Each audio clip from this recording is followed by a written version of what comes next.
with Walker Wildman. So who is responsible for the dysfunction in Washington? That's what we're going to be discussing today. We have become one of the most litigious societies on the planet. The goal of this show is to bring clarity to the news coming out of Washington, D.C., and to expose the deception that has plagued our nation's capital for decades.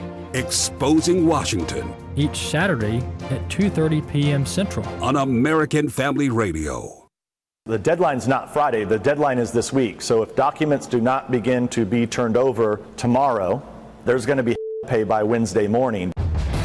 There's going to be action on the floor of the House this week if the FBI and DOJ do not comply with our subpoena request. I can tell you that it's not going to be pretty. We can impeach. We're going to get compliance, or the House of Representatives is going to use its full arsenal of constitutional weapons to gain compliance. The American people's patience have run out. My patience have run out. You're going to comply, or there's going to be floor action. It just looks like they're trying to run out the clock. It's not just about the committee chairman any longer. This is about rank and file members of Congress who continue to come up to me and say, what on earth are you guys doing?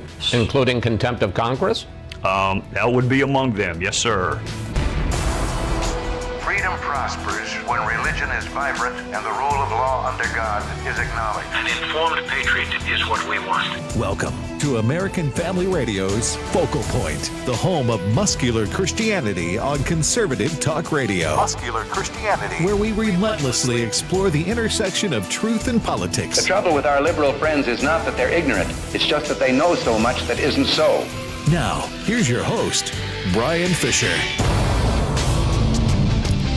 Howdy, and welcome to a brand new week of broadcasting on American Family Radio. The program is Focal Point, the home of muscular Christianity on conservative talk radio. I'm your congenial, convivial, amiable, and effervescent host, Brian Fisher, and the program is on American Family Radio, the most dangerous radio network in America. Glad to have you in the conversation. Jeff and Rob and I just briefly debriefed each other on our respective Father's Day, and all of us had a great Father's Day, good deal. So anyway, we're flying high going into a Monday. Yeah, and it seems like there were steaks involved on that this weekend. Yeah, I think there's barbecue involved for everybody. Yeah. I think everybody had steaks this weekend. Woo!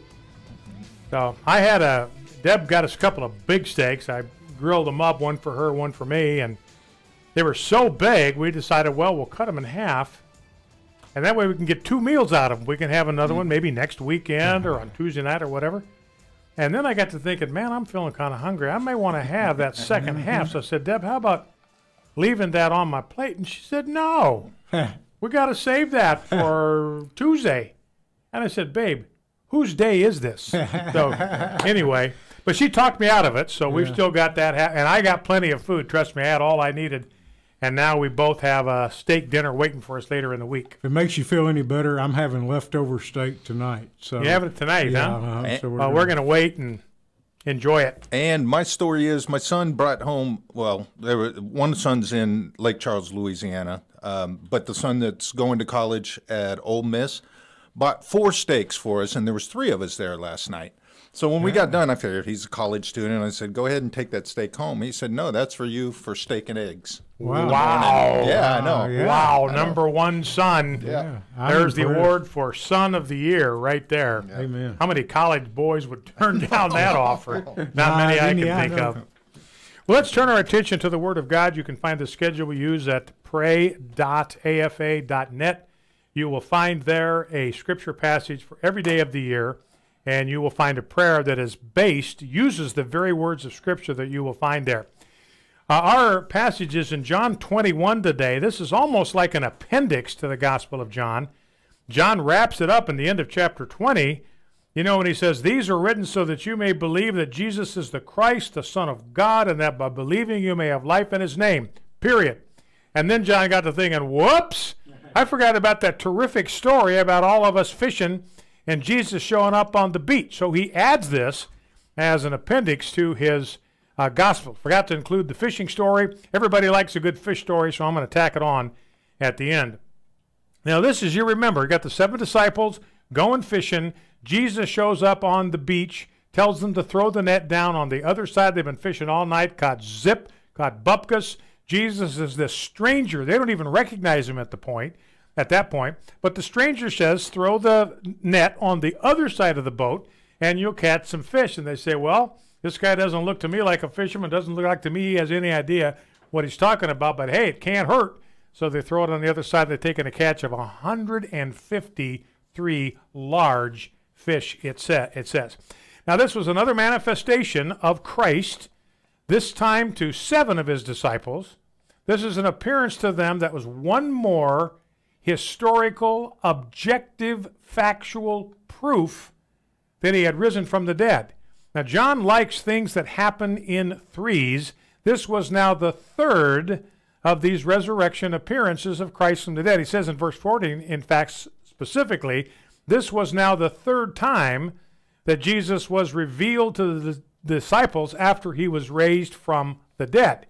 And remember the biblical principle that Jesus himself promoted and advanced and reminded us of, that it is by the mouth of 2 or 3 witnesses that every fact is confirmed. So his appearance in the upper room on the night of his resurrection was one witness to the fact of the historical nature of his resurrection. The appearance on the upper room a week later, when Thomas was present this time, that was a second witness to the historical fact of the resurrection.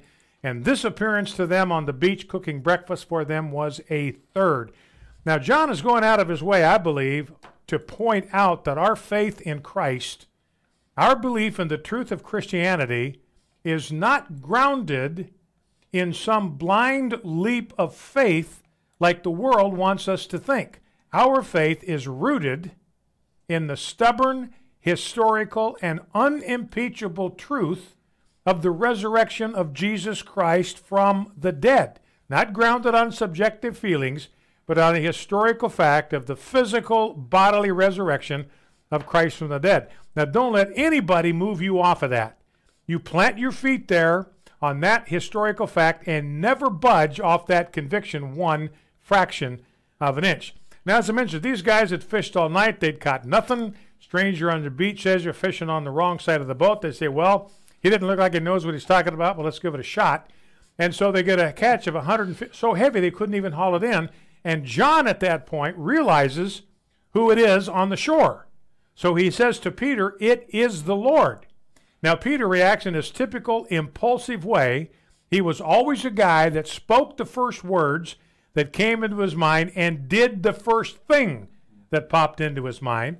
Now, you and me, what do we do when we go fishing and the entire rest of the world? We take off our clothes to go swimming. What did Peter do? He put on his clothes to go swimming. So he was lucky that the weight of his own clothing didn't pull him under, because he had about a 100-yard swim to the beach. But he got to the beach and he found that Jesus had already started the barbecue, had fish on the grill. Now, where did Jesus get these fish? I have no idea. Maybe he'd been fishing while he was waiting for them just off the shore there. But anyway, Jesus tells him to bring the fish that you've caught. Peter, all by himself, was so jacked up with excitement that he pulled the entire haul of 153 fish to the shore. And then we're told in verse 13 that Jesus came and took the bread and gave it to them, and so with the fish. Now, what would this remind them of? What does this remind you of? He took the bread and gave it to them, and so with the fish. Well, it reminds us of the feeding of the 5,000. You know, I think the bottom line here is that Jesus intended to make them fishers of men, and he had not given up on them despite the failure of every one of them and the weakness of every one of them when they abandoned him in his hour of his deepest need. Christ was saying to them, and he's saying it also to us, I'm not done with you. Even if you have failed me, I am still a miracle-working Savior and Lord, and I'm willing to do miraculous things for you and through you if you listen to me and obey me and drop your line where I tell you to. I will make you into a fisher of men.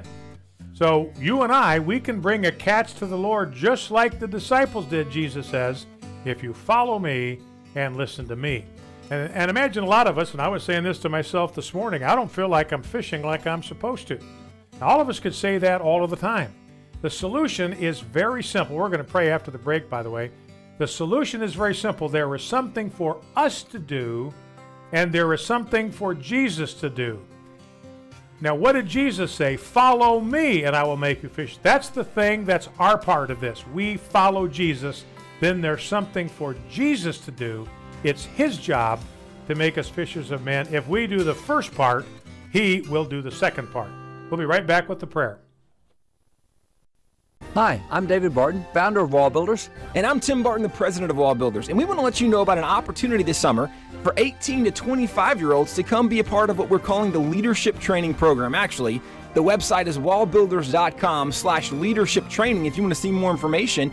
But really what we're doing is trying to help young people combat a lot of the nonsense they're learning in academia, things that are anti-American or anti the Bible. And so we actually dig into the Bible, we dig into American history and the Constitution and education, and try to give a really good inoculation against some of the things that they're hearing in academics. Yeah, Tim, you're exactly right. This is such an excellent opportunity to have the apologetics of the things that they'll face in academia and the culture. So if you're from 18 to 25 years old and you want training in this, and by the way, you get to actually hold the handwritten documents of George Washington and John Adams and other aspects of American history, this is a great opportunity this summer. 2 weeks. Go to wallbuilders.com/leadership training. Hope to see you this summer. But be doers of the word and not hearers only, deceiving yourselves. My name is Abraham Hamilton III, and this is the Hamilton Minute. The Trump administration has announced a rule to cut funding to abortionists like Planned Parenthood under Title X, a program that provides $280 million annually for family planning initiatives. The rule requires a bright line of physical and financial separation between Title X programs and any program or facility where abortion is performed, supported, or referred as a method of family planning. This forces Planned Parenthood and others like them to disentangle themselves from abortion if they want to continue receiving these funds. They have to choose money or murder. Listen each weekday from 5 to 6 p.m. Central for the Hamilton Corner with Abraham Hamilton III, Public Policy Analyst for the American Family Association. This is Focal Point with Brian Fisher on American Family Radio.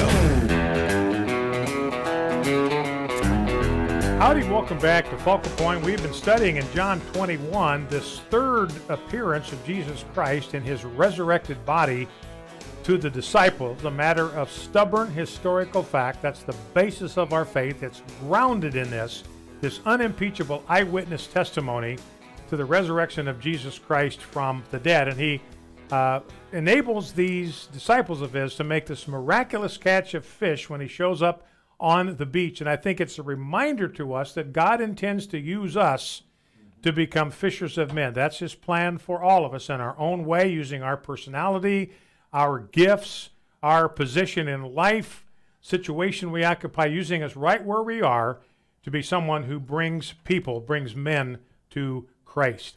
So let's take some of what we've read here to the Lord in prayer. Lord Jesus, we thank you for John's written record of your appearance to the disciples on the shore of the Sea of Galilee. You manifested yourself to 7 of them, even fed them breakfast that they might see that you had experienced a bodily resurrection and were not appearing to them as some kind of a phantasm or spirit.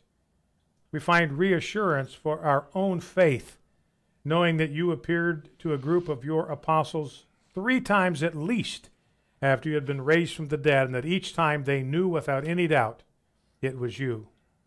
And so we thank you that our faith is based on the confirmed fact of your resurrection from the dead. We thank you for the abundant eyewitness testimony that your followers preserved for us, that we may know that our faith is grounded in fact and reason. Though many accuse us of taking some kind of blind leap of faith to place our trust in you, we thank you that our faith is grounded on the historical fact of the empty tomb and solid, unimpeachable eyewitness testimony to your resurrection. Lord, you've called us all. You've called me. You've called my family. You've called this listening audience, everyone now within the sound of my voice, every man, woman, and child in this land, every elected official, including our President Trump. You've called us all to be fishers of men. We see here how fruitless the efforts of the apostles were when they set out on their own. But when they followed directions they received from you, they were unable to haul the net in because of the large numbers of fish they caught. I pray that we will be able to hear your voice directing our daily lives, that we may each do our part to draw others into the net of your kingdom. Please help your church to do the same thing. Please show us where you want us to cast our nets, that we may find those whose hearts are prepared for you. I pray that there would be such a catch of men that our nets, our churches, would be full of men. We laugh, Lord, when we read of Peter's impulsive faith and worship, how without thinking he put clothes on before he went swimming. But his heart for you was such that he could not wait for the boat to reach shore. He had to swim so that he could be where you were as quickly as possible, and out of respect for you did not want to appear before you without being properly dressed. I know that you loved this intensity and spontaneity in Peter's personality. I pray that we may imitate him in our desire to be in your presence and worship you without restraint and without worrying about what others think of us. It is in your name that we pray. Amen. Amen. Amen. All right, let's look at where we want to go today with our commentary. Jeff, you're... I thought you were going to start with the story about Ted Cruz beating Jimmy Kimmel in a game of basketball. Yeah, I don't know if you guys saw that, but they had a kind of a grudge match, Jimmy Kimmel and Ted Cruz, and trust me, neither one of them are basketball players. No, I guess Cruz played on his high school team, but that must have been a pretty miserable bunch of athletes going to his high school. Cruz won 11-9. It was supposed to be up to 15, but after 2 hours they decided to abbreviate the first game. 1 to 11 wins. Let's go home. So. And Kimmel issued an apology on behalf of both of them. He wanted them to people to accept their apology to the game of basketball. It was that bad. Yeah, the apology was in order after that particular. But they raised money. It went to charity, so that was really cool. They both, I think, put $10,000 and maybe more into a pot for the charity of their choice. So it was a good day for everyone. And the crowd, by the way, was entirely with Kimmel. I mean, Cruz basically had very few fans in the stadium. And maybe that motivated him. Sometimes when you're on hostile turf, gets you motivated to silence the home crowd. So anyway, that was a win for everybody. Now, just a couple of stories coming out of Father's Day. And again, this is sort of a sad commentary on where we are at as a culture, but it's a reminder of our need to be in prayer for our culture because we're losing it. And here's one issue that ought to be of concern for all of us. This is a piece by Lyman Stone and Bradford Wilcox from the University of Virginia. And they remind us that the first Father's Day, the first celebration of Father's Day, it commemorated a mining disaster that left over 1,000 children without dads. That's what started Father's Day. Let's remember the dads that risked their lives and lost their lives providing for their families. That's how Father's Day started. And back in the early 1900s, when Father's Day started, they've studied census data to come up with this information. They discovered that less than 8% of the children in America lived in a household without their biological or adoptive father. Less than 8%. You know what that number is today? 25%. So 25% of our young boys, as well as our young girls, are living in a home without a biological father or adoptive father present. And the reason for this is not a spike in male mortality like you had that in the wake of the Civil War, 600,000 dead, virtually every one a male. The two main causes are incarceration and less marriage. Unless we do something about the rates of incarceration, unless we do something about the falling rate of marriage, we are going to continue on a path that's going to cost us our culture. So we got to keep people out of prison and we got to get them married. So that's the advice If there's a young guy that's listening to me right now, my advice to you is very simple. Obey the law so you don't get thrown behind bars, number one. And number two, get married. Get married before you have kids. Now, there have been studies done about poverty rates, and one of the things that these researchers have concluded that if a teenager finishes his high school education, gets a full-time job, and waits until he's 21 to get married and have children, the chances of falling into poverty are 2%.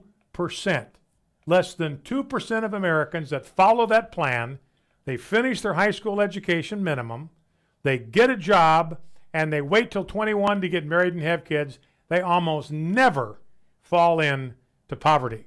And so we want to encourage students to get married. We want to encourage young people to get married before they have kids and to be a fatherly presence in the home. So it definitely does matter to kids when there are fathers in the home. And the difference is stark between the amount of time, and this is obvious, but they verify it with research, the amount of time that dads, I'll get it right eventually, that dads who actually live in the home, the amount of time they spend with their kids is dramatic. They spend 5 times as much time with their kids. You know, whether they're involved in playing baseball with them, coaching them in soccer, doing activities like cooking dinner together or whatever, yard work. Non-resident dads are more likely to be literally absent from the lives of their children. And, you look at age 30 to 50, which is a key age group with men, the share of men in that age range between 30 and 50 who are married, that means they got married at some time prior to the taking of the survey, is in steady decline. So men are getting married later in life, which means they spend a smaller and smaller share of their lives married. Reduced marriage reduces birth rates. A lower marriage rate means a lower birth rate, and it leads to more children being born to unmarried parents, and it reduces the time that dads spend with their kids among those children who are born. So dads, one of the things you can do if you're a dad and you're married to your kid's mom, you spend time with them. Spend time with your wife. Love your wife. Make her feel like a queen. Serve her. Lead her. There may be times when you have to ask her to follow you, even though they may not want to. Be sure it's because you're absolutely convinced that you're right, and that's the direction that God wants you to go. And then lovingly ask your wife to follow you. And that puts the issue for her squarely between her and the Lord, because the Bible asks her to submit. That's what God asked her to do. And so she's got to work that out with God. Am I going to choose to arrange myself under the leadership of my husband or not? That's between her and God, and you leave it there. But the rest of the time, you just spend loving her and serving her and spending time with your kids. Be involved. Be in their lives. So a year from now, as they celebrate Father's Day, they will have abundant reasons to thank you for your presence in their lives. Here's an interesting note from Netflix, and this is just intriguing to me because of the cultural. I mean, the entire culture now is down on making unwanted sexual advances. The whole culture is against it. Used to be that Christians were the only ones talking about this, and the world was out there saying, you are a bunch of prudes. You know what Netflix is now doing? They've got a rule now on their sets that Netflix film crews are banned from looking at each other for longer than 5 seconds. So you lock eyes with another member of the film crew, you can't look at that person for more than 5 seconds.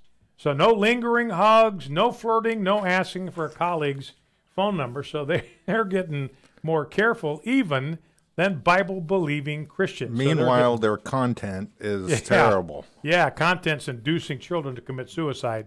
What is up with that? All right, let's turn our attention.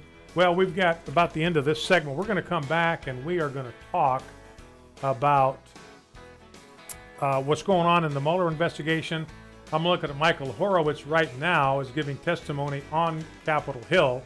And he's telling Congressman that Comey's actions during this whole deal negatively impacted the perception of the FBI. In other words, the entire culture got on to what James Comey was doing, and it damaged objectively and perceptibly the reputation that the FBI had in the eyes of the Americans. So it had a damaging effect on the reputation of the FBI. You know, I mentioned this before, but growing up, I always looked at the FBI. I mean, FBI was the top of the pyramid in law enforcement. They had a reputation for following the law, enforcing the law, dressing in suits, all that stuff, all that shot.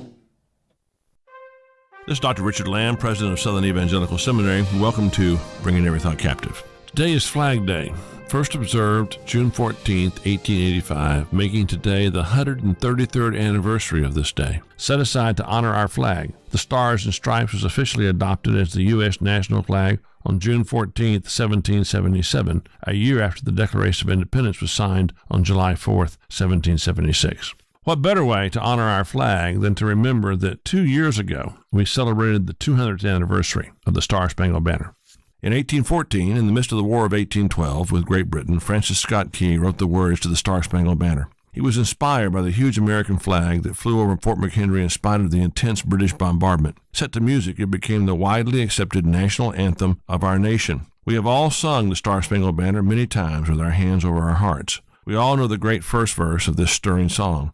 But how many of you know the other verses, most notably this magnificent and stirring verse? Oh, thus be it ever, when free men shall stand between their loved homes and the war's desolation. Blessed with victory and peace may the heaven-rescued land praise the power that hath made and preserved us a nation. Then conquer we must, when our cause it is just. And this be our motto, in God is our trust.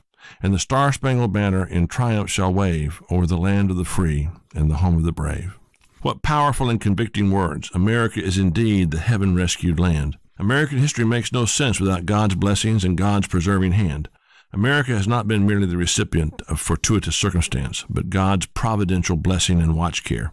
That's why we must be grateful to God, and may we pray that God continues to bless America in spite of her many faults, and may we be more deserving of His blessing. For more information about Southern Evangelical Seminary, or how you can download the free mobile SES app, go to ses.edu. This is Richard Land. This is Focal Point with Brian Fisher on American Family Radio. Listen to the audio podcast or download today's program at afr.net. You can also read Brian Fisher's columns at afa.net. afa.net. Howdy, welcome back to Focal Point, brand new week broadcasting here on Focal Point on American Family Radio. You know, another thing that we've seen happening is a lot of people just teeing off on Donald Trump dropping F-bombs. You know, Robert De Niro dropping F-bombs when he spoke, at the Tony Awards or whatever that thing was, getting a standing ovation for dropping F-bombs on Donald Trump. And we heard one Democrat leader try to talk them out of it last week. I don't even remember who that was. We had a soundbite of somebody say, hey, when you do this, you're just helping him. Here's another. Here's Rob Reiner, Meathead, earning that his self-described nickname in more ways than one. But that's his name. He's what he calls himself. So I'm not calling him a name. I'm just reminding you of the name that he called himself. And he's basically saying the same thing. This guy is an anti-Trumpist as you can get. But he's responding here to what De Niro did. Here's clip one. Here's what Rob Reiner had to say. He's allowed to have whatever opinion. He doesn't like Trump, you can do whatever you want. But if you have any interest in trying to preserve the democracy and put it in the hands of somebody who understands government, who isn't self-dealing, who cares about this country and the people in this country, then you don't, that you're helping Trump. You're helping Trump by saying, F Trump. Why is that? Because he can say, look at these people, these elitists and Tony. Pretty compelling statement from the president in response to that, if he were to make it. Well, that's what I'm saying. Yeah. So that doesn't help. Drop these F-bombs on Trump. It just enables him. It reinforces the fact that it's the elitists that are against Trump. Ordinary American people that wear hard hats to work and wear baseball caps on the weekend and drive trucks and go camping and go fishing. These people are for Trump. They're not the elites. They're people like you and me. But the elites are out there using this profanity to describe a president that they admire, that they love. They don't approve of everything he does. I don't know anybody in America that does that. But they admire what he's done, the way he's taken on the media cabal and stared him down. So you just confirm to the electorate that, look, you guys are elitists. You don't know where the rest of America's at, so cut it out with the F-bomb. Now you can, and then Rob Reiner went on to just kind of rip Trump up one side and down the other. Well, let's talk about the Mueller investigation just for a little bit. We're going to play some sound bites. We got Horowitz on the Hill. Christopher Wray, the FBI director, is now testifying.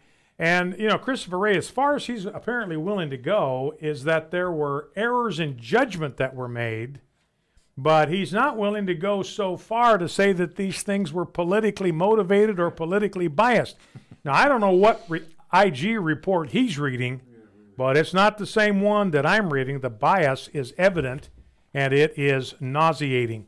Now, let me just share a couple of tidbits that I picked up in my research. This is, and these aren't related to each other in any particular way. I just found them interesting, and they're at the top of my stack here. You know, this thing was launched as a counterintelligence operation. I don't know if you remember that, but this is a very important thing. It's because a counterintelligence investigation is not a criminal investigation. The purpose of a counterintelligence operation, which is what this was launched as, is to decide if foreign governments are inappropriately involved in American political life. That's what a counterintelligence operation is. And you're looking for intelligence on foreign operators. That's why you go to a FISA court, which is Foreign Intelligence Surveillance, whatever. The F and the I stand for foreign intelligence. The S stands for surveillance. So you got to go to this court in order to get a warrant to eavesdrop and spy on foreign actors. That's what it's all about. It's not a criminal investigation. So the purpose is not going in there to get indictments against anybody. It's to find out if foreign agents are involved in our political landscape. And this writer even suggests that this is drawing an excerpt from the IG report itself. And what this excerpt is on page 144 for those of you who are keeping score at home. And it points out that they determined that classified information was improperly stored and transmitted on Clinton's email server. That's a quote from the Inspector General's report. Classified information was compromised by unauthorized individuals to include foreign governments or intelligence services. So this is in the IG's report. Hillary Clinton improperly stored classified information, and it was hacked. It was discovered, it was found, it was co-opted by foreign intelligence services. So this is classified information that the IG's report is saying made its hands into the hands of foreign actors because Hillary Clinton broke the law in the way she handled this information. And here's what it goes on to say. However, the structure of the investigation and prosecution team and treatment of the investigation as a traditional espionage matter rather than a criminal investigation significantly hindered the ability of the investigative team to obtain full, accurate, and timely information. And what this raises, the report doesn't raise it, but it raises the possibility to me that this was quite deliberate. Remember, the Democrats are the one that started this thing, and that this quite deliberately was set up to be a counterintelligence information rather than a criminal information investigation to protect Hillary. Because the outcome of a counterintelligence information is not to get indictments against American people. It's to go after foreign actors. So they put this in as a layer of insulation, a legal layer of insulation to protect Hillary Clinton. So they were from the beginning of this trying to protect Hillary and her exposure on this deal. You know, there's more information that's come out about what happened with the emails on Anthony Weiner's laptop, and this just confirms what I told you at the time. Peter Strzok was the guy that was informed about these 300,000 emails. 300,000 emails on Anthony Weiner's laptop. some of which came from Hillary Clinton, including classified and even top secret information. Now, when FBI agents discovered this, they immediately notified the chain of command. Information made its way quickly to Andrew McCabe at FBI headquarters. He apparently delegated it to Peter Strzok, and it sat there in his office for almost 3 weeks. This is from the end of September, September 28th, until the end of October. This thing sat, and Peter Strzok was the dude that was sitting on it. This is the guy that says, we are going to stop Trump. How are we going to stop Trump? We're going to stop him by not letting this information out of our control. And the only way it happened is the Wiener case agent for the FBI expressed his concerns to the district attorney in New York. So the district attorney in New York contacts the office of the deputy attorney general. Hey, what is the deal with the Wiener laptop? So now they know that the cat is out of the proverbial bag, whatever that expression means, and they have some serious exposure now, all of them, unless they go ahead and bring the information about these emails to light. So that's why it was rushed, and they're trying to get us to believe that they were able to scrutinize 300,000 emails in less than a week and come up with an all clean for Hillary Clinton. Very, very unlikely. And the AG's report says, listen to this. This is very important to catch this. This is from the IG's report itself. We did not identify a consistent or persuasive explanation for the FBI's failure to act for almost a month on the Wiener laptop. Well, I've got an explanation for you. They were protecting Hillary Clinton. That's about as consistent or persuasive as you can get. They were trying to cover Hillary Clinton's misdeeds, did not want this to come to light. You know, and Comey actually told the Inspector General that if he'd known about that laptop a month earlier, he may never have reopened the investigation or sent that letter to Clinton, the letter that Hillary Clinton blames for costing her the election. He said if he'd known about the laptop in the beginning, the email review could have been completed before the election, and it may have affected his decision to notify Congress. So it comes out into September. They do the quick rush job. They give the all clear beginning of October, and then you've got a whole month for the American people to forget about this deal before the election. So anyway, that is going on, and that's kind of our Fisher factoid of the day, that Wiener's laptop, Peter Strzok sat on this thing, 300,000 emails, some of them confidential and top secret, sat on this laptop and the information in it for an entire month. And another indication of the bias on the part of the FBI and the Department of Justice, this is a CNS News story. The day after Donald Trump was elected president, an FBI employee engaged in an instant message conversation with an FBI attorney who had worked on the Clinton email investigation, then had moved to the Russian meddling investigation, and would later become an attorney working with special counsel Robert Mueller on that investigation. This is what I want you to catch here. This is an FBI attorney. He was involved in the Hillary Clinton email investigation. Then he was involved in the Trump-Russia investigation. Then he got involved in special counsel Robert Mueller's follow-up on that investigation. This guy's thumbprints are all over all three of these investigations. And here's what this exchange, the FBI employee told his friend, the FBI lawyer, quote, "You promised me this wouldn't happen. You promised." So maybe the lawyer here is McCabe, because remember he said when Lisa Page asked him, can Trump possibly win? It says, no, he won't. We will stop him. So maybe this is maybe he's the unidentified attorney who promised this individual. Maybe this is Lisa Page, because she's an FBI employee, is also an FBI attorney. You promised me this wouldn't happen. You promised. So this is the guy, remember, that's hip deep in every one of these investigations to exonerate Hillary Clinton and to try to implicate Donald Trump. And he promised this FBI employee that Donald Trump will never get elected. And he lamented after Trump was elected. He said this, "I am just devastated.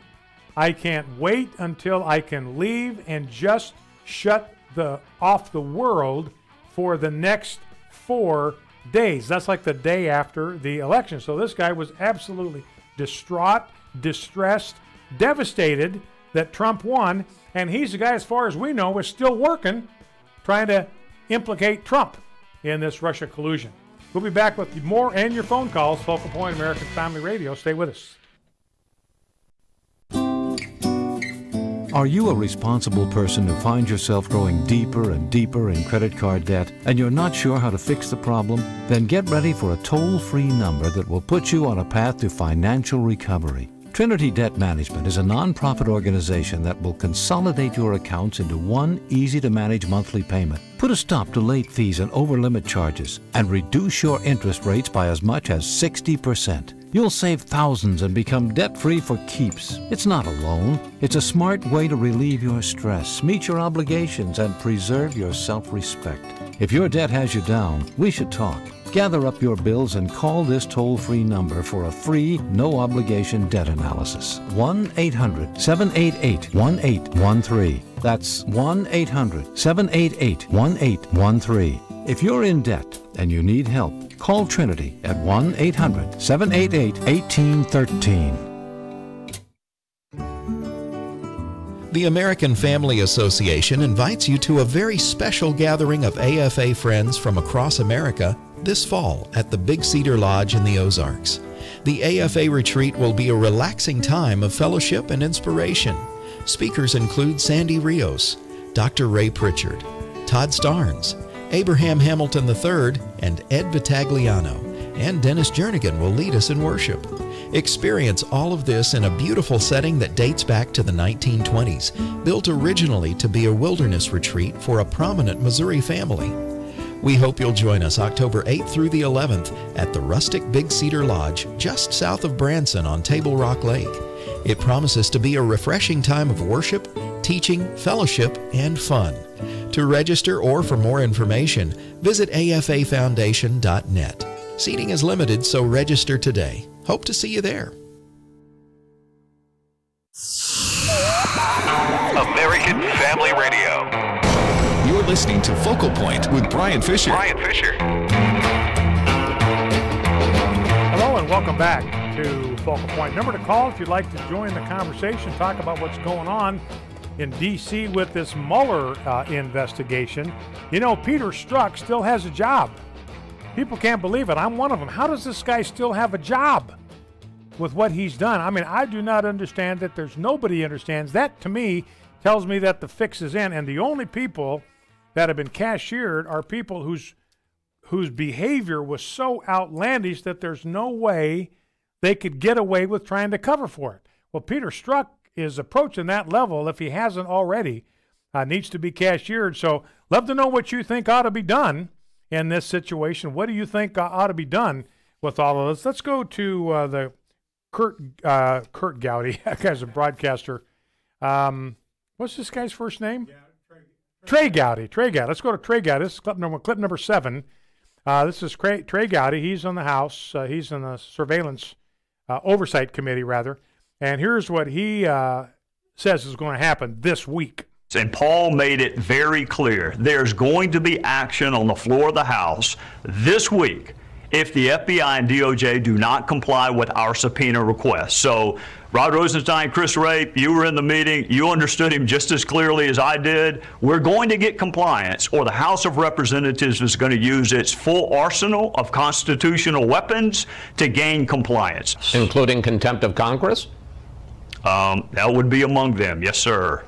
I don't want the drama, I want the documents. And I think that Chris and Rod got that message. There is no ambiguity. The Speaker of the House was really clear. You're going to comply or there's going to be floor action, and I think they got the message. That number again is 888-589-8840, 888-589-8840 if you'd like to jump in on our conversation. Trey Gowdy there saying we are going to have action this week. That was a promise from the Speaker of the House. They're willing to use contempt of Congress. That's kind of a meaningless thing. They did that with Eric Holder, didn't mean anything. But other members of Congress are saying we are willing to talk about impeaching whoever it is in the DOJ that's holding up these documents. We are willing to impeach them and take their case before the entire Congress. So that's a step up, and that apparently, and when Trey Gowdy says the full arsenal of constitutional weapons, well, part of that arsenal is the power of impeachment. And you can use the power of impeachment on any federal official, not just the president. All right, here is Trey Gowdy, clip number 8. Grab this. The same people, the same players that were involved in the Clinton probe later moved to the Russia probe. John Brennan, who said he should be in the dustbin of history. Jim Comey, who said impeachment was too good of a remedy. Loretta Lynch, who wanted Hillary Clinton to win. So that's Trey Gowdy. Look, all of these people that were involved in the Hillary email investigation that gave her a clean bill of health, all of them moved directly over to a role in the Trump-Russia investigation. John Brennan's a guy that said that Donald Trump should be in the dustpan of history. James Comey said impeachment was too good for Donald Trump.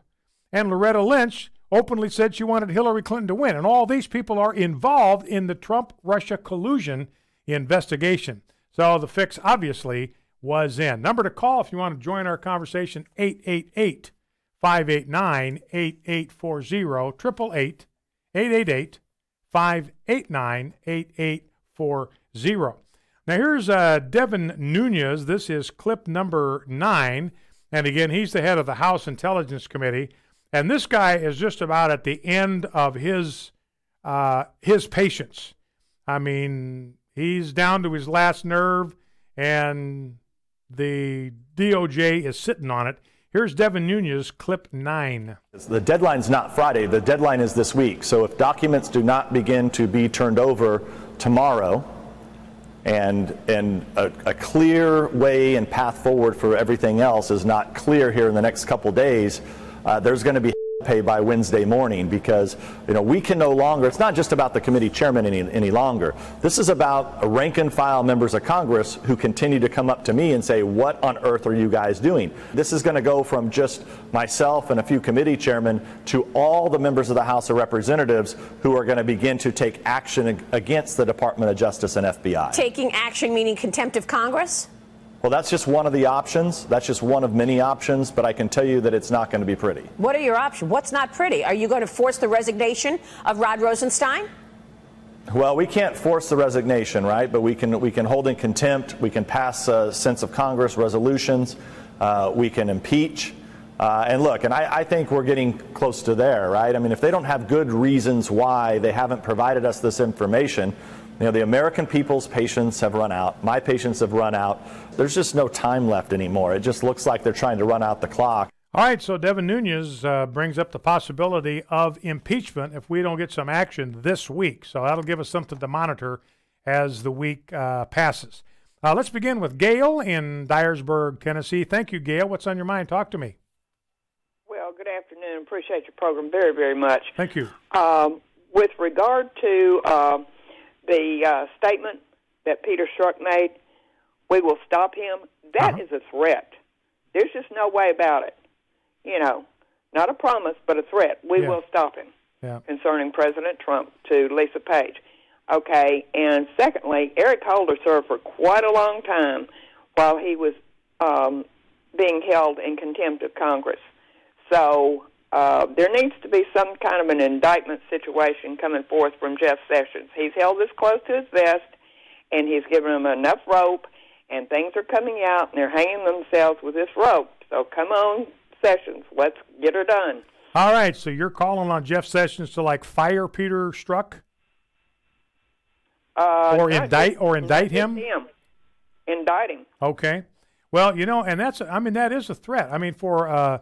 the FBI is supposed to be this completely neutral agency. It doesn't care. I mean, they're the agency of justice for the American people. And remember, Lady Justice wears a blindfold. She can't see the race, color, creed, or anything about the person in front of her. She's got scales in her hands, and it's her job to determine what is just and unjust impartially. That's supposed to be the FBI. Well, you can't have an FBI agent out there saying, I'm going to try to stop Donald Trump from being elected. That's a total prostitution of the role and responsibility of an agent of justice. So something needs to be done. All right, Gail, good call. I appreciate it. Let's see what other actions people think need to be taken. Let's go to Ricky, Baton Rouge, Louisiana. What's on your mind, Ricky? Yes, sir. What is it called when an American citizen conspires with other American citizens to covertly to overthrow the U.S. government? What is that called? Well, it's called treason. Okay. And going back to World War II, that's the last time America as a whole had common sense. What was the penalty for treason? Well, penalty for treason is death. Okay. Execution. Everybody from Clinton to Mueller on down to Page and Strzok should be tried and executed. Period. Okay, Ricky. Well, and the question is whether this would qualify as treason. I would suggest that it probably falls short of treason, because in order for treason to be applied, you have to have a declared enemy of the United States, and then you have to have an American who is actively working with that enemy to subvert the United States. That'd be a pretty high standard to clear in this case, but there are plenty of other criminal statutes, I think, that could be invoked and brought to bear. All right, Ricky, appreciate the call. Okay, so we've got a vote for indictment. We've got a vote for treason. How about Fred in Fitzgerald, Georgia? Talk to me. Hey, Brian. How you doing, my friend? God bless you. Good. Thank you. You're absolutely right about the treason, but, we could always kind of look at Hillary Clinton as being, one of the biggest people that's been behind most of this stuff. You said a few months ago that when all this came out, that there was going to be a change in America, and I think it's about to happen. I think the American people are getting ready to see firsthand what's really been going on and the corruption in our government. And I truly wonder if they don't clear the FBI out completely, won't that bias still be there, Brian? Well, yeah, and I think that's why people aren't going to be satisfied, and I'll give you a follow-up on this, Fred. People aren't going to be satisfied until they see some serious effort to clean up the FBI and the Department of Justice. That place is a sewer from top to bottom, and so far Jeff Sessions is not showing any dedication to cleaning house there. Amen. I agree with you 100%. Okay, well, we'll see what happens. This is a perfectly horrible time for the Democrats for all of this to come to light, because it increases the likelihood that they're not going to get that blue wave they want in November, because people are talking about this now. The pendulum is beginning to shift. The weight is beginning to shift from Trump-Russia collusion, because there's never been anything there. Now here we're looking at something where there clearly is something there. You got 568 pages of an Inspector General's report. So yes, there is substantive wrongdoing, substantive criminal behavior, substantive skullduggery going on here. And now all of America is talking about this. You've got, you have the producer of the Inspector General himself, the guy that produced the report, Michael Horowitz. He's testifying before Congress today, before the Senate. Orrin Hatch grilling him right now. So it's taking on a much, much bigger profile. All right, let's go to Miller in Tupelo. Miller, what's on your mind in Tupelo, Mississippi? Thank you, Brian. Hi, Brian. Thank you for taking my call. You bet. First-time caller. Good to have you with us. Great admire your show, Brian, for your knowledge and everything that you contribute to the show, man. You really got a lot of knowledge. Thank you. I just want to touch on, man, look, this Russia probe thing, man, it keeps the TV tired of it. The talking heads talking about the same thing every day. These people are supposed to be educated, that went to the top universities and got diplomas, and they sit up there like they're kids, man, on the TV every day talking about the same thing. And I blame all of this on one person. It's so shameful, but all this can be blamed on one person, and it just sickens me to see him every time I see him on TV. And that's Jeff Sessions. I mean, he's nowhere to be found on nothing. Yeah. And I don't know how he can keep going to work every day when he see all these people and all this stuff going on TV, and he's just running the country. I ain't talking about country. Trump is running the country. Yeah. All right, Miller, I appreciate the call. A lot of people as frustrated as you are. I'm getting frustrated with Jeff Sessions. A lot of people are, and I think what we need in there and what Trump wants is a pit bull, and he's got a, I don't know, got a teddy bear. We'll be back after the news. Stay with us. Faith, family, freedom. American Family Radio.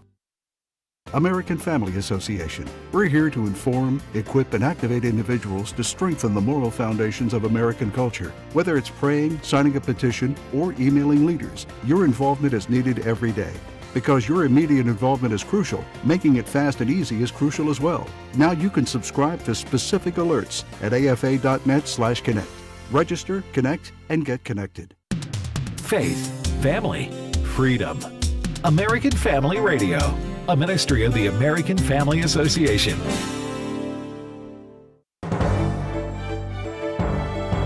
American Family News, I'm Rusty Pugh.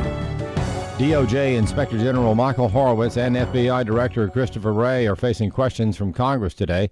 Also, the FBI agent accused of sending anti-Trump text messages says he is ready to testify. Griff Jenkins has more.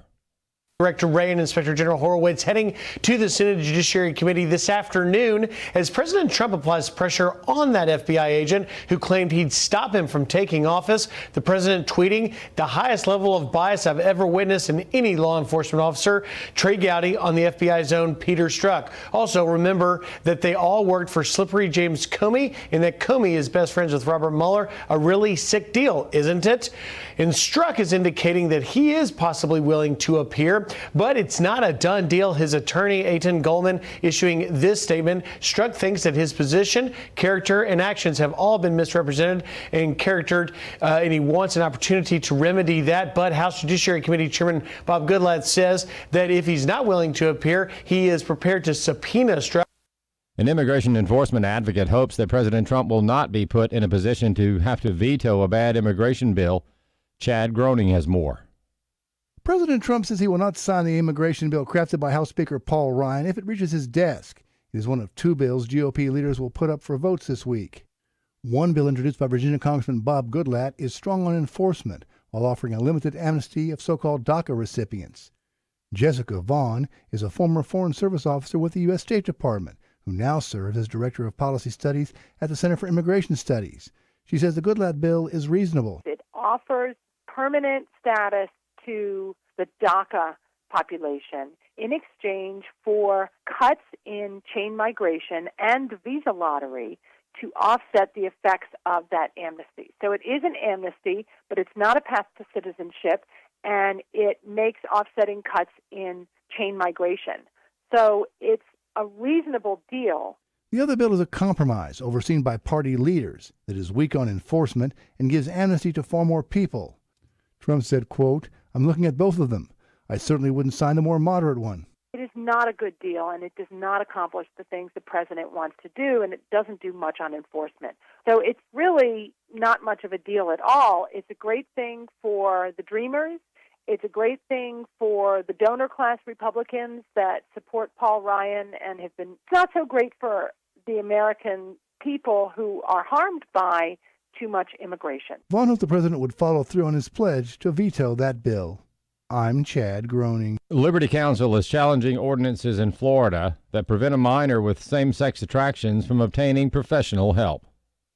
The Christian legal organization has filed suit in federal court against Boca Raton and Palm Beach County, both passing ordinances that call for penalties for professional counselors if they work with young people who want the therapy, want to change. They face legal penalties if they do.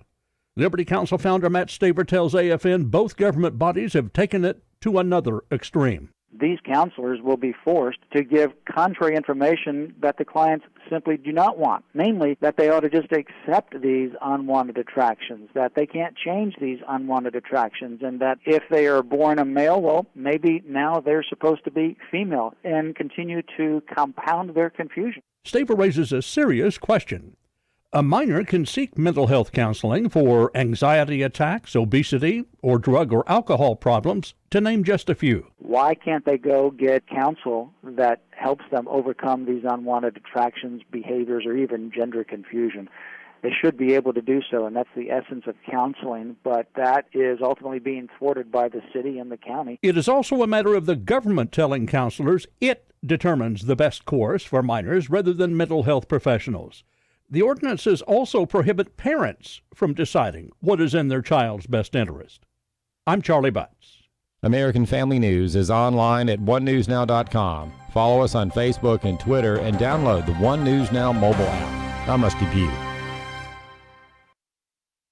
American Family Radio presents a State of the Union address featuring well-known Christian leader Dr. James Dobson. Until we began to move back to the spiritual and moral understandings with which our founding fathers brought to this wonderful nation a constitution based on biblical understandings, until we return to that, we're going to have a lot of trouble. Listen this Thursday afternoon, 2:30 Central on American Family Radio.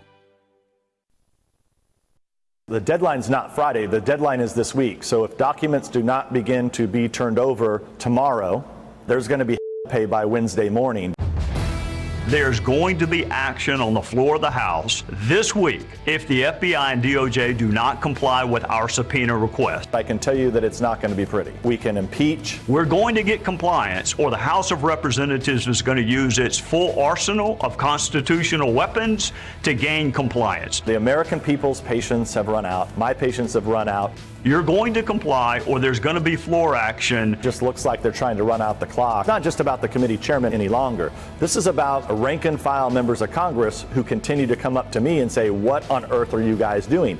Including contempt of Congress? That would be among them, yes, sir. Freedom prospers when religion is vibrant and the rule of law under God is acknowledged. An informed patriot is what we want. Welcome to American Family Radio's Focal Point, the home of muscular Christianity on conservative talk radio. Muscular Christianity. Where we relentlessly explore the intersection of truth and politics. The trouble with our liberal friends is not that they're ignorant. It's just that they know so much that isn't so. Now, here's your host, Brian Fisher. Howdy, welcome to the second hour of Focal Point on American Family Radio. Brian Fisher is my name, congenial, convivial, and amiable as always. The program is Focal Point, the home of Ultra 4K radio, ultra high definition radio, more content per cubic inch of air than any other place on your radio dial. I'll take a break from the Mueller investigation, talk about some other stories that caught my attention over the weekend. Probably everybody's familiar, at least with the concept of Buddhist meditation. You got a lot of people in America, they're into meditation, they're into yoga, they're into all this Eastern religion stuff, and there is a myth out there that this study completely blows up. This is a recently published psychological study published online by the University of Southampton and due to be published in the journal Psychological Science. Now, according to Buddhist teaching, the self is an illusion. There is no such thing as the self. So the whole point of Buddhism is to practice a fundamentally selfless worldview, to renounce individual desires and distance yourself from self-concern. That's at the center of Buddhism. So you got people around the world under the conceit that this is the way to go, and this is where Buddhism will take you. But this study indicated that after people meditate and after they do yoga, it makes their egos bigger and larger because they start thinking that they're better than all the people that don't meditate and don't engage in yoga. So they would ask these people how they compare to the average yoga student, and they would say way better. They would do an inventory that assessed narcissistic tendencies, like responding to the statement, I will be well known for the good deeds I will have done. And these yoga practice, oh, that's me, right down the line. They say that applies to me. And they got a self-esteem scale asking participants, for instance, questions like, at the moment I have high self-esteem, true or false. When students were evaluated in the hour after their yoga class, they showed significantly higher self-enhancement than when they hadn't done yoga in the previous 24 hours. Same deal for those who practiced meditation. And the writer of this particular piece, it's on QZ.com, Olivia Goldhill is her name.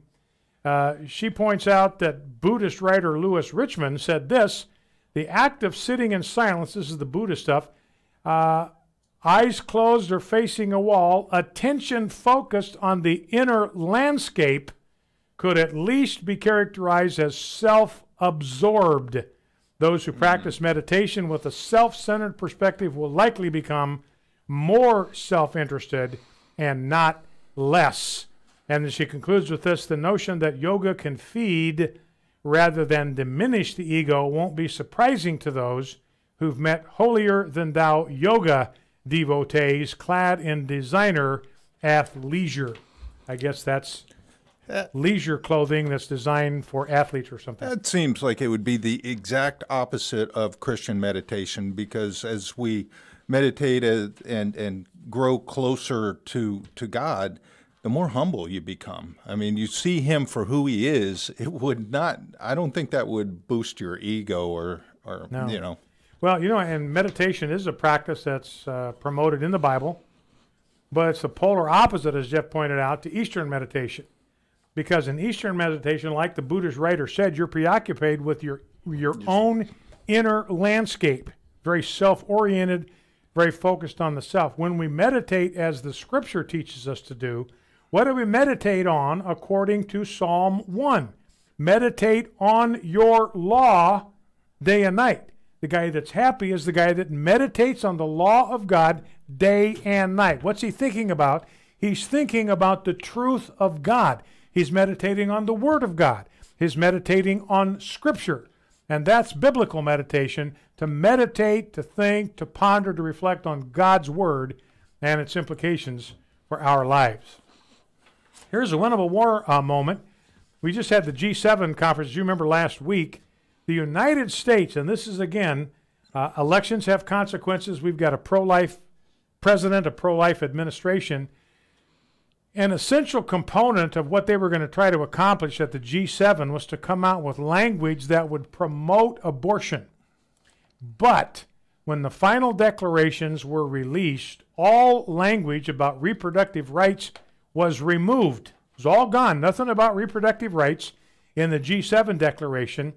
The U.S. delegation was responsible for the softer official language. So the United States putting the kibosh on a pro-abortion statement coming out of the G7. So that is our winnable war moment for the week.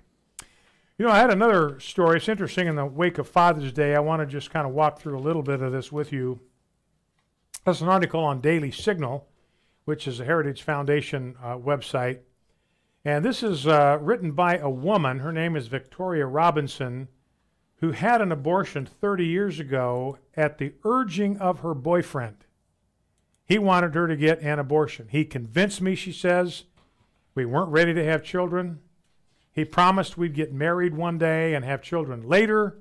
He said we'd be together forever and assured me that he loved me. She believed every word and found that nothing of it was true. Nothing was the same between us after we made the decision to end the life of our child. Nothing. Within a year, we broke up. You know, and she said to herself after the abortion, how could he say he loved me when he allowed me to go through that? So as time went on, she says, I found myself loathing the man that I once loved and wanted to grow old with. I hated what he had done to me. I loathed him for what he'd made me do. I blamed him for years for what happened until I finally had to accept my part in ending the life of our baby. In my mind, she says, I imagined he was going on with his own happy, successful life, having forgotten all about me and the child we lost, and it made me angry. She also hated the fact that she hated someone so much, and she knew she had to do something about that. So she started volunteering at a local pregnancy resource center to deal with some of her own demons and began to practice forgiveness for her ex-boyfriend. After 13 years, she says, I picked up the phone and dialed his number. Remember, this is the guy she imagined had gone on with his life. He was successful. He was happy. He was footloose, fancy-free. He recognized my voice immediately. Then something happened that will always be etched in my mind. This is after 13 years now after the abortion. He began to cry and then sob. I could barely understand his inaudible voice. Finally, he calmed down and began telling me he'd waited and prayed for this call for over a decade. I've been waiting to tell you how sorry I am for what I made you do. Can you forgive me? Please forgive me. He went on to say, as a man, it was my job to protect you and our child. Our choice has haunted me ever since. I've been in therapy for years trying to deal with it. I wish we could go back and change it. And she said in that moment, something deep changed within me, because she'd had no idea that he'd been traumatized by the decision like she had been. So remember, there's a man that's a victim of abortions as well. We'll be right back. Stay with us. Here's Twyla Brace, president of CCHF, with today's Health Freedom Minute. The American Medical Association is considered the voice of America's physicians, but most doctors don't belong. Only 15 to 18% are members. In June 2018, this dwindling group softened its stance on physician-assisted suicide. Its Council on Ethical Affairs recommended that its Code of Medical Ethics not be amended, and it wasn't. But voting physicians rejected another recommendation that the AMA maintain its opposition to physician-assisted suicide. Instead, they voted to continue to study the issue. A group supporting patients' rights immediately criticized the decision. Helping patients kill themselves, they said, is not medical care. Learn more about protecting your healthcare choices. Sign up for the CCHF Weekly e-News Update at cchfreedom.org. That's cchfreedom.org. Dan Celia of Financial Issues. I think income ultimately is the most important thing that we protect. I know one thing, and I know this from sitting across a lot of tables from a lot of people over the years, that at some point in time, maybe it's 75, maybe it's 85, there will be a point in time where the only thing you care about is how much income you have coming in. Don't let your portfolio be 100% subject to the volatility in the markets or dependent upon the market. Shore up some permanent income, along with Social Security and your maybe a pension. Have some charitable gift annuity to shore that up. I hope you'll call the AFA Foundation today and find out more detail about a charitable gift annuity. Call and speak with a representative of the AFA Foundation at 800-326-4543, extension 345. This is Focal Point with Brian Fisher on American Family Radio. Howdy, welcome back to Focal Point on AFR. Brian Fisher is my name. The program is Focal Point, the home, muscular Christianity on conservative talk radio. And I want to bring some of the good news again. This is kind of part of the winnable war deal, but bring some of the good news that's percolating out there. And Jeff, you were drawing my attention on the break to, I think, a Gallup poll and what it says. Basically, the Americans are more satisfied with the direction the U.S. is going right now. It's at a 12-year high. That rise is due to the highest group of people that are satisfied with the direction the United States is going is through Republicans and independents, not so much Democrats. We're at 68% of Republicans, 36% independents, and Democrats are at 13%. Yeah. You know, and Trump's approval ratings, according to Zogby, 87% of Republicans give him a positive rating. And there's some, and at this point in his presidency, Barack Obama had only a 79% rating among Democrats. So Trump today has a higher rating among people of his own party than Barack Obama, the light bringer, did at the same time in his presidency among Democrats. 68% of Republicans want Trump to run for re-election. So the signs are good for Donald Trump. I got a story, I'm not going to go through it in any detail, MSN.com, that the guys that got hurt the worst last Tuesday night were the biggest critics of Donald Trump. They were the one that got hammered during the primary last week. Donald Trump has been officially nominated for the Nobel Prize, by the way. 2 Norwegian legislators nominated him, which means he has been officially nominated. I mean, that's something that Norwegian legislators do. We can't do it. We can't nominate him. We can't call up Norway and say, hey, I want you to put Donald Trump on the list. Norwegian lawmakers have to do it, and 2 of them have done it. He's now been officially nominated for the Nobel Prize. Here's a couple of other, and it'd be the Nobel Peace Prize, a couple of other good news in the Donald Trump category. Small business optimism has jumped to its 2nd highest level in 45 years. This from the National Federation of Independent Business. They are just a small business kind of nonprofit agency. Small business optimism reached 107.8 in May, which is the highest since the record of 108.0 in 1983, back in the days of Ronald Reagan. So optimism was up among small businesses. They provide 70% of all the jobs in America, so we want them optimistic and engaged. Multi-billionaire investor Julian Robertson, he's out there saying, look, the president has not gotten as much credit as he should have gotten for the robust economy. The U.S. economy, according to Breitbart, is soaring above Europe and Asia. The Atlanta Fed has moved the second quarter GDP estimate from 4.8% to 4.6%. Those are levels that were completely, atmospheric and completely out of reach during the Obama administration. All right, let's get back to some stuff that have to do with the Mueller investigation.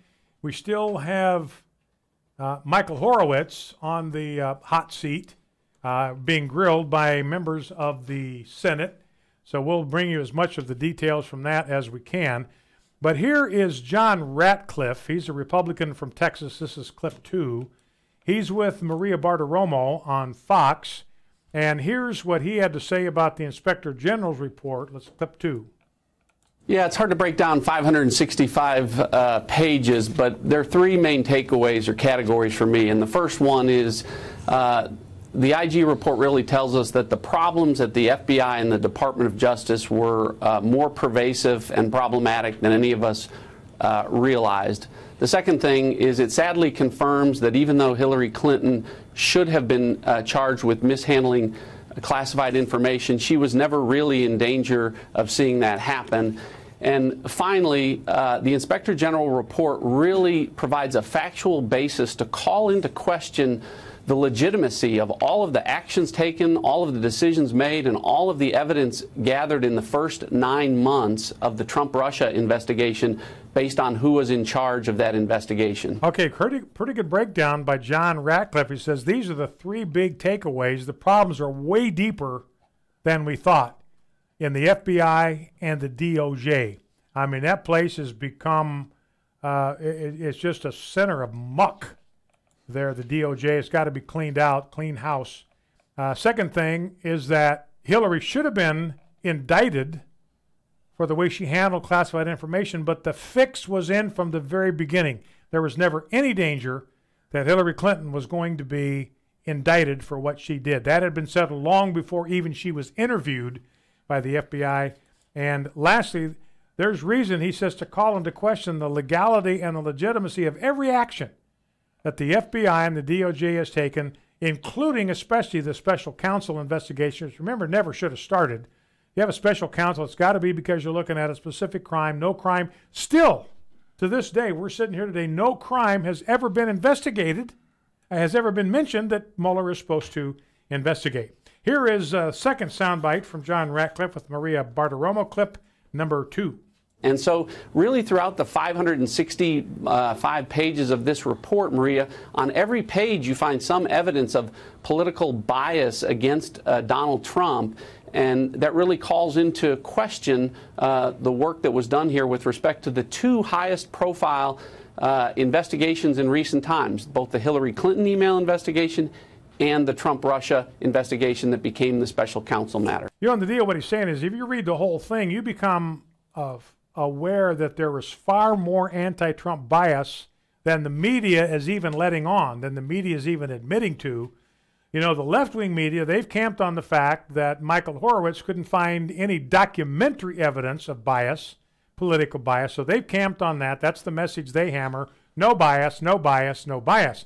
But this guy, John Ratcliffe, says you read through this thing, and there is anti-Trump bias literally on every single one of the 565 pages. That bias, he said, is evident in the Hillary Clinton investigation compared to the Donald Trump investigation of Trump-Russia collusion. Clip number 4, more of John Ratcliffe. That's a very serious matter, and it should have compelled a serious investigation. And yet the IG report confirms that exactly the opposite happened. A very light touch where Hillary Clinton got preferential treatment, limited use of a grand jury, limited use of subpoenas, immunity agreements handed out like candy to witnesses that destroyed evidence and lied to the FBI. And, you know, really speaking to the lack of seriousness, we have this tarmac meeting between Loretta Lynch and Bill Clinton, and 5 days later, a team of DOJ and FBI agents and lawyers sit down with Hillary Clinton, and she doesn't get asked a single question about the meeting between their boss and her husband. And of course, there's that exoneration memo that was drafted, written, revised by the entire investigation team before 17 important witnesses, including Hillary Clinton, were ever interviewed. So again, she was never going to be charged by Obama administration officials for the types of things that we're now finding out many of the folks involved have been accused of as well. So this is pretty telling from John Ratcliffe. You know, the investigation into Hillary's email should have been very serious. It wasn't. It got a very, very light touch. She got preferential treatment from beginning to end. They were handing out immunity agreements. They were allowing her friends to sit in and tab them as her attorneys so they could grant them immunity and grant them attorney-client privilege. Unheard of. These were just her associates in her department, in the State Department. They were not her attorneys, didn't even presume to represent her, but the Department of Justice let them get away with that.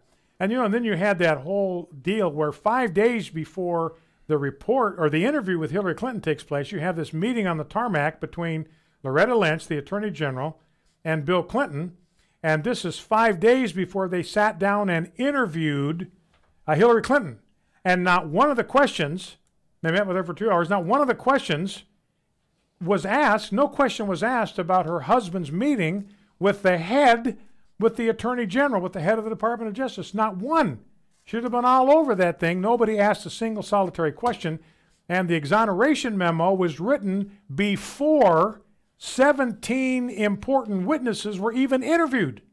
These are important witnesses. These were witnesses that were material witnesses, that important information. And Hillary Clinton was one of them.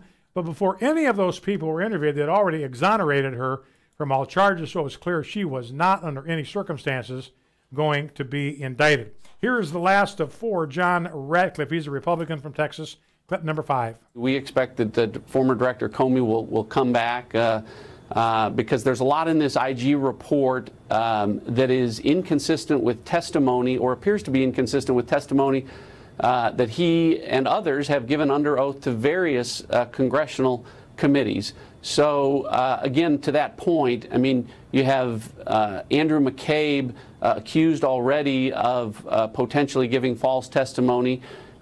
Jim Comey is certainly not out of the woods with respect to testimony that he's given or action that he has taken with regard to the handling of classified information. And then there's Peter Strzok. I mean, how he is not seriously considered for obstruction of justice charges based on the text messages and the emails that we have seen that really cannot be taken out of context or read any other way. When you say you're going to stop Donald Trump from becoming president, it doesn't get any more clear than that. So one interesting thing here is that James Comey may have opened himself up to a perjury charge. And that may become evident when he comes back before Congress, because John Ratcliffe's point is he has said things that are inconsistent with testimony that he's already given under oath. So he's contradicted things that he has said under oath, so that could open him up, and very likely will open him up, to a perjury charge when you get down to the bottom of that particular barrel. So anyway, that's what's developing there in D.C. with the Mueller investigation.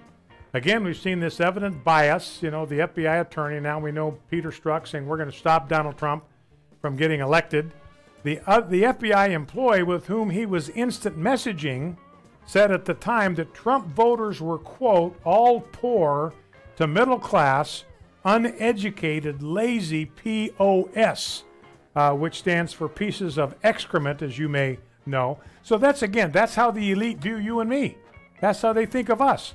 We are poor, we're middle class, we are uneducated, and we are lazy. That's the way they view us. They are stupidly wrapped up in his unmerited enthusiasm, called Trump followers, one of them called Trump followers retarded at another place. We'll be right back. Stay with us. One of my favorite things to do in Israel is take a boat ride on the Sea of Galilee. Hello everyone, I'm Tim Wildman, president of American Family Association and American Family Radio. We'll be taking our annual tour of Israel in March of 2019, but it's time to sign up.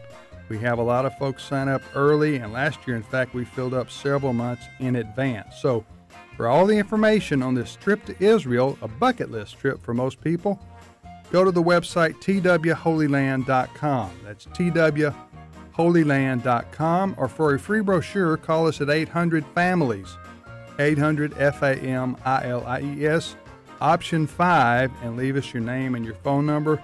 We'll be flying direct from the States to Tel Aviv and then begin our tour in Jerusalem of Israel. We hope you can join us in 2019. Here's some great news. If you missed the deadline to sign up for a health care plan, or more importantly, if you signed up for a plan that you're just not happy with, you still have a choice. It's called Medi-Share. Medi-Share is a Christian healthcare sharing program. It's been around for 25 years. They have hundreds of thousands of members all across the country. And get this, over the years, Medi-Share members have shared more than $2.5 billion of each other's medical bills. Best of all, you could save a lot of money with Medi-Share. The typical savings for a family is about $500 a month. Your savings may be less or more, but think about what you could do with that extra money every month. So if you think you're stuck with a high-cost health plan that doesn't have much to offer, think again. You can join Medi-Share anytime, so call them today and check it out. Here's the number to find out more. There's no pressure. They're super easy to talk to. Just hit *345. That's *345. *345. American Family Radio. You're listening to Focal Point with Brian Fisher. Video segments of today's program will be posted at afr.net and on the Focal Point Facebook page. You'll also find the best collection of Brian's resources on our Facebook page. If you're on Twitter, be among the very first every morning to find out what the day's show will be about. Just follow Brian at Brian J. Fisher. Brian J. Fisher. Welcome back to Focal Point, American Family Radio. Brian Fisher is my name. One more clip on the Mueller investigation. This is Kellyanne Conway. She's on with Chuck Todd. And here's what Kellyanne Conway says to Chuck Todd of NBC News. On September 9th, the same day that Hillary Clinton would go on to refer to President Trump's supporters as irredeemable and deplorable, the same day an FBI agent, according to the IG report, referred to Trump's supporters in Ohio as retarded. Are we comfortable with that? Who is that person? Does that person still work at the FBI? Are they still getting government resources? Do they have his top secret security Are you comfortable clearance? with the fact that the New York FBI office was leaking stuff to Devin Nunes in September of 2016 as well? I mean, that New York FBI office looks like it was leaking like a sieve. Well, I'm very uncomfortable that apparently in exchange for some leaks that FBI officials were taking gifts from journalists. And you should be very concerned too, I'm sure you are, that people are being offered meals and tickets to games and things of real value. Mm-hmm. What were they getting in exchange? A new friend? Or someone who would be a source for them? It's very disconcerting. There are many disconcerting things in this report. So again, what Kellyanne Conway and Chuck Todd are talking about is the evident leaks that came out of the Department of Justice. And then we discover a lot of these reporters, like the New York Times, were giving them perks in exchange for these leaks. I mean, it might be tickets to a Broadway play, it might be tickets to a Yankee game, other kind of things that were of real value being given in return. And Kellyanne Conway says snidely to Chuck Todd, you ought to be as concerned about that as we are. Now let me shift gears just for a second, talk about what's going on in the whole immigration debate. Don't have time to get into a lot of detail about a lot of this, but I think there are some important developments that I need to be sure we're all familiar with. You know, there's been a lot of discussion in liberal circles in particular about the fact that children are being separated from their parents. Now, here's one bombshell that came out from Henry Cuellar. He's a Democrat from Texas. And Henry Cuellar, a Democrat from Texas, told CNN Saturday that the migrant child crisis, quote, was kept very quiet under the Obama administration. So this separation of children from their parents, this was going on in the the Obama administration. They had a child migrant crisis in 2013 and 2014, and they just didn't want to talk about it. It only got exposed when there was a photo of two children inside the cage. You remember that? That taken in 2014. This is under Obama. They grabbed that. The left did. They didn't realize the timestamp on the photograph. They tried to pin that one on Trump. This is what Trump is doing to the children of immigrants, that Trump is keeping them in dog kennels. That was Obama, taken under the Obama administration in 2014.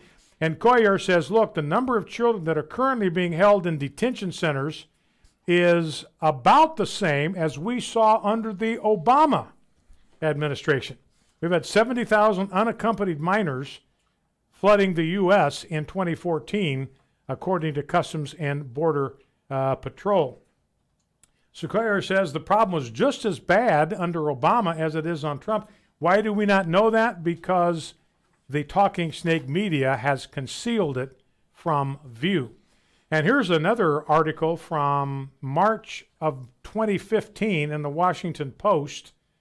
Border Patrol agent Robert Harris, again, this is under Obama now, he estimated, his intelligence analyst estimated that 78% of the guides that were smuggling other migrants were Mexicans younger than 18.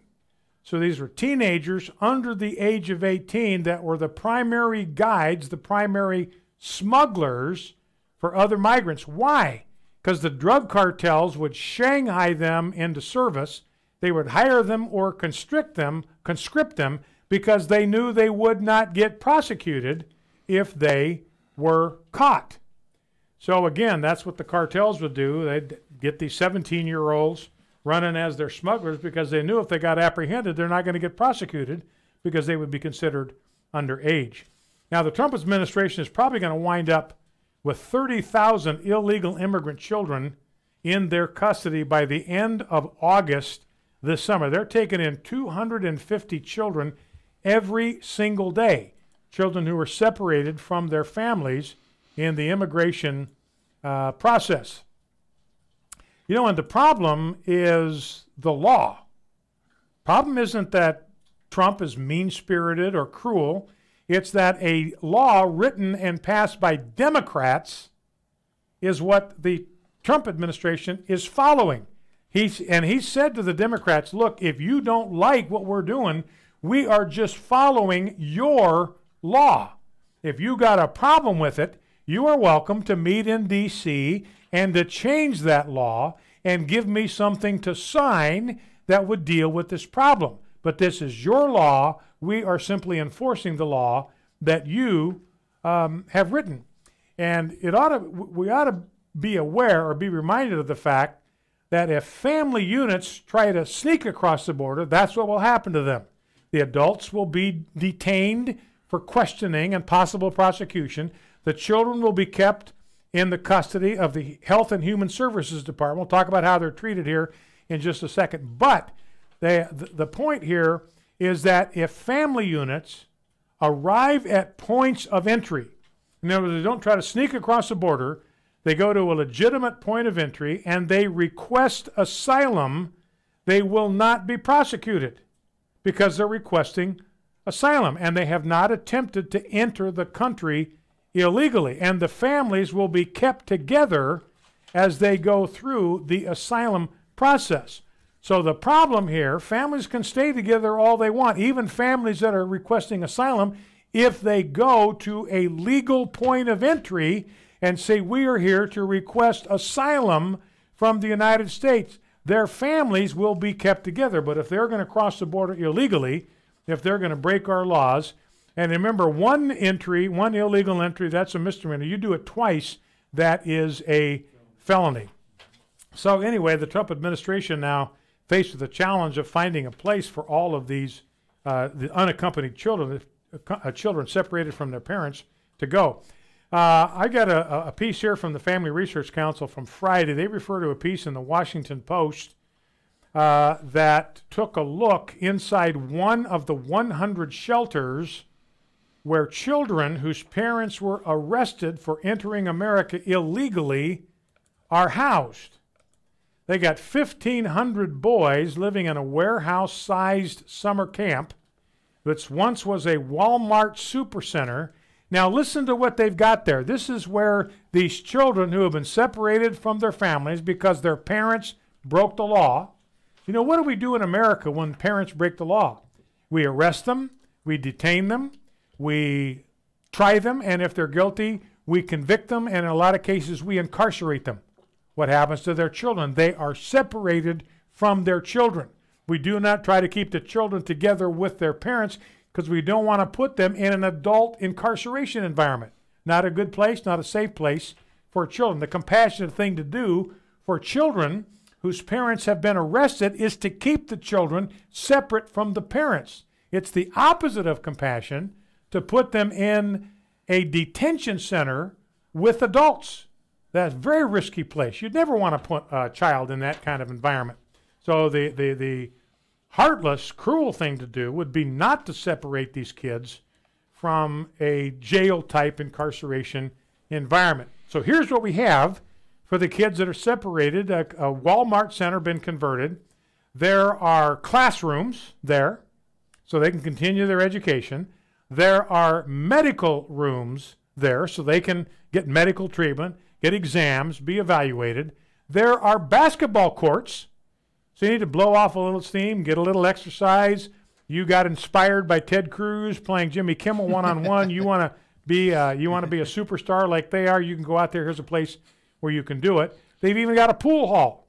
That's what we do for the children of illegal aliens. You know the thing that struck me?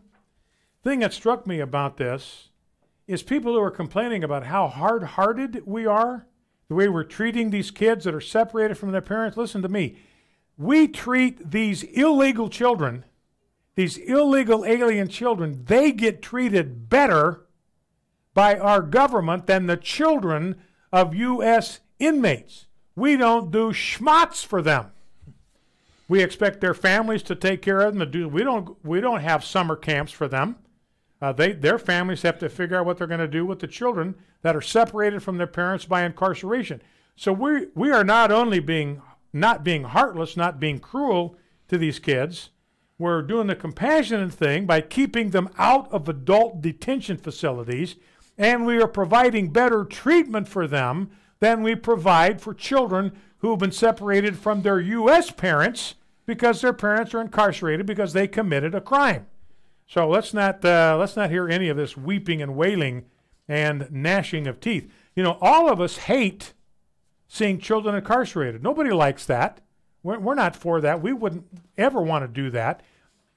But when you have adults that are breaking our law and do need to be prosecuted, then this is what happens. You know, and so it's like Jeff Sessions has said, if parents don't want to have their children be separated from their parents, then the thing you need to do is not break the law. I mean, there are millions and millions and millions of American parents every single day are doing that very thing. they're obeying the law. So they don't run any kind of risk of being separated from their children by being incarcerated. You know, another thing that struck me, this hit me over the weekend. I was thinking about Revelation 3:20. You know, Revelation 3:20, that's Jesus speaking, and he says, "Behold, I stand at the door and knock. If anyone will hear my voice and open the door, I will come into him and fellowship with him." Now, what I want you to notice here is Jesus Christ is the Lord of the universe. And he himself says, I am not going to come barging into your space. I'm going to knock on the door. I'm going to request admission. In other words, I want to enter your living space legally. I'm not going to barge in. I'm not going to sneak into your room. I'm going to knock, and if you're willing to let me in, I will come in. So basically, he's enforcing the idea that there are proper perimeters around living spaces, and I'm going to honor those. I'm not going to violate those. I'm not going to trash them. I'll respect your decision to let into your living environment who you choose. Be right back. Hello, I'm Gary Roby, host of Call to Worship, heard each Sunday on American Family Radio.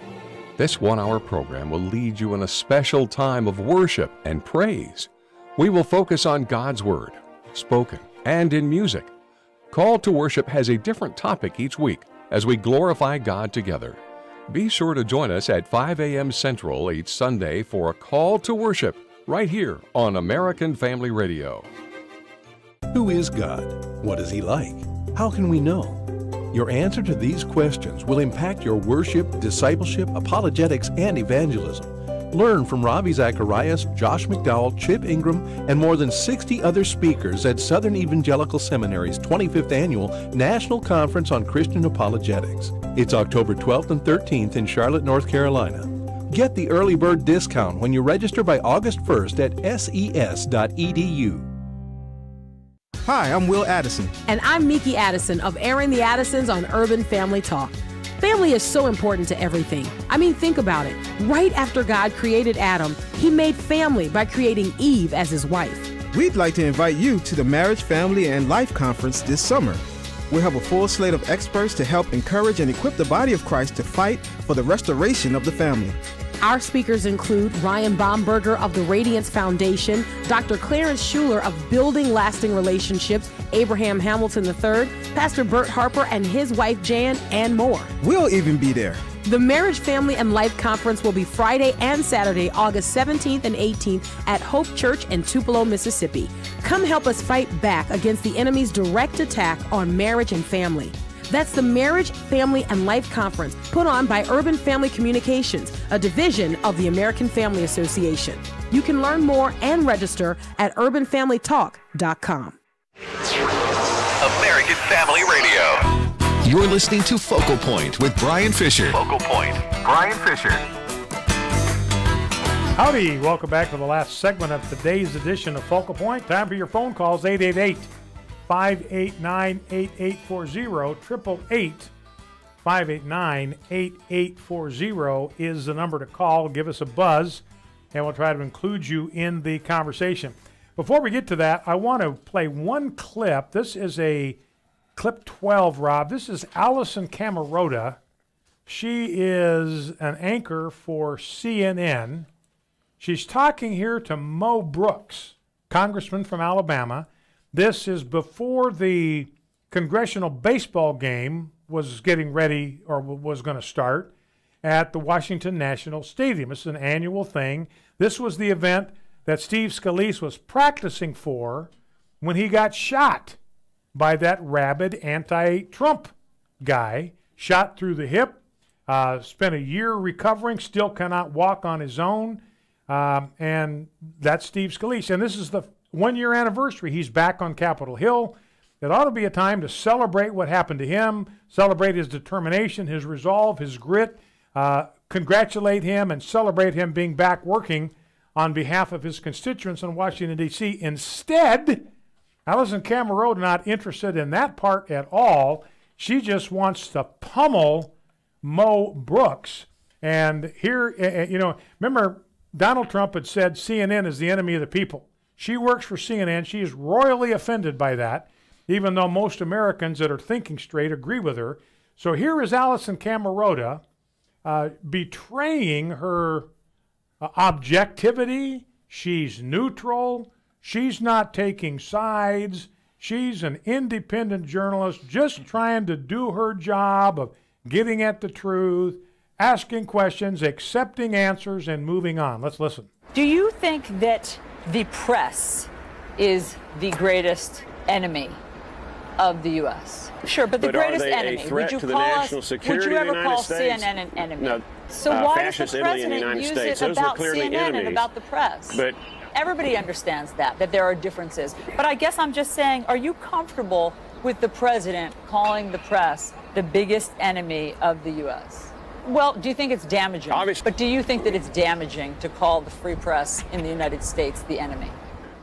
All right, so that's Allison Cameron. Just grill in, just boring in, will not accept no for a negative. Now, here's a little montage that Jeff worked out. This is a remix, clip number 13. We played this on Friday. Didn't have an opportunity to set it up, but we just set it up. Now, here, and this is Jeff with family, mixing in some family. People's Court, I think People's Court, mixing in some People's Court. You know, Allison Camerota doing this, you'd say, objection, Your Honor, badgering the witness. Let's listen. Do you think that the press is the greatest enemy of the U.S.? Counselor, move on. You made your point. Sure, but the greatest enemy. Would you ever call CNN an enemy? No. Keeps hammering over and over and over. Similar question.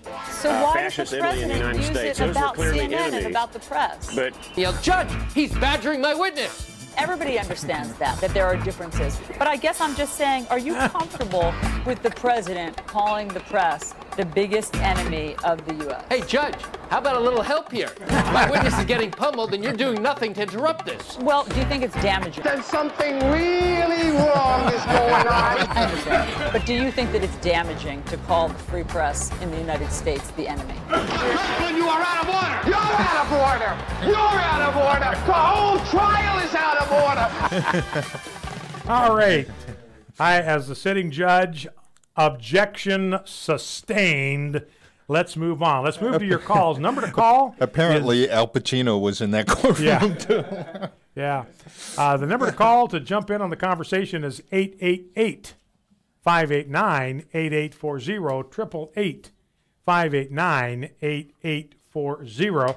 I got an article here about what goes on when parents show up at the border and cross our border illegally. What happens to their kids? I'm going to walk through that tomorrow. I want to be able to do it at leisure, so I'm not going to push it. So I'll have that for you tomorrow. I'll answer a lot of your questions. 888-589-8840. Mike in Wapak, Ohio. Welcome. Did I pronounce the name of your town correctly? Real close. Yeah, that was close enough. Wapak, Ohio. Wapak, Ohio. Okay, go ahead. What's on your mind? Nobody's really talking about the fact that when the people come across the border, we have no clue if these children are really their kids. Mm-hmm. Nobody's saying, like they just assume that, oh yeah, they're families. It's like everybody has this dream that they're rainbows and unicorns and people are just people, and unfortunately this is a horrible fallen world where people take advantage of people all the time. We have children being abused in our own country, let alone people from a foreign country that is considered a third world country almost. And it's like, we need to watch out for them too. I mean, if they're being brought in illegally for like sex trafficking or children, we don't know this. It'd be a good thing to get them away from those people so the border police can figure out what's what in this family, Well, and you're right about that, Mike, and some of the articles I've read about what goes on at the border indicates that there are a lot of adults who will hook up with a child right as they're crossing the border and claim to be the child's parent because the word has gotten out that if you show up as an intact family unit, you're going to get cut some slack. You're going to get some favoritism. You're going to get moved to the head of the line. So that word gets out. So you're exactly right. We have no way of, and they're not presenting papers. How do we know that these folks are even related to each other? It's a great question, Mike. Let's go to Ruth in Pontotoc, Mississippi. Ruth, welcome. What's on your mind? Hi there, Brother Brian. We're sure glad to have you back, but you had a fabulous person to fill in who I think should have been nominated to the SBC, but that's my opinion. Yeah. Anyway, y'all are the only ones, as far as American Family Association, American Family Radio, y'all are the only ones I listen to, because I know I'm going to get God's truth, and I'm going to get the truth about worldly news and events. So, that being said, Brother Brian, I was reared to that right is right and wrong is wrong, and I'm sure you were too. And that what's good for the goose is good for the gander. I remember my mama used to say that, and my grandparents. Anyway, to me, is this going to keep lasting as long as the Iraq war with all this with Hillary and Obama and these FBI agents? All of them have done criminal activity, and look at these immigrants. Illegal is illegal, so they've done their wrong. They should, and it's evidence. They have evidence. So what is the holdup as to slamming them and not slapping their hands, but doing something active? And they need to do some time. Yes, they do. Yeah, well, wait, Ruth, the issue... the issue is just cowardice on the part of those that have the authority to do something about this. Starting with Jeff Sessions and working on down, Jeff Sessions is allowing a lot of this to happen right under his nose. He knows that his agency, the Department of Justice, is responsible to prosecute people like Hillary Clinton.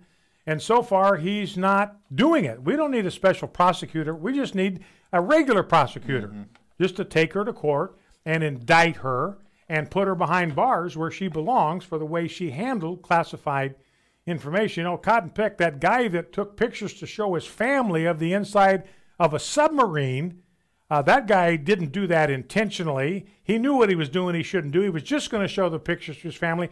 It didn't matter. He broke the law about how you handle classified information. He went to jail for a year.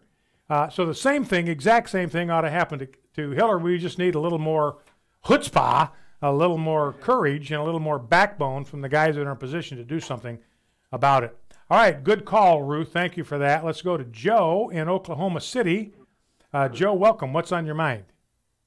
Yeah, hi, Brian. Hey. Hey, you guys talking about immigration, but can I backtrack to that FBI story? Sure.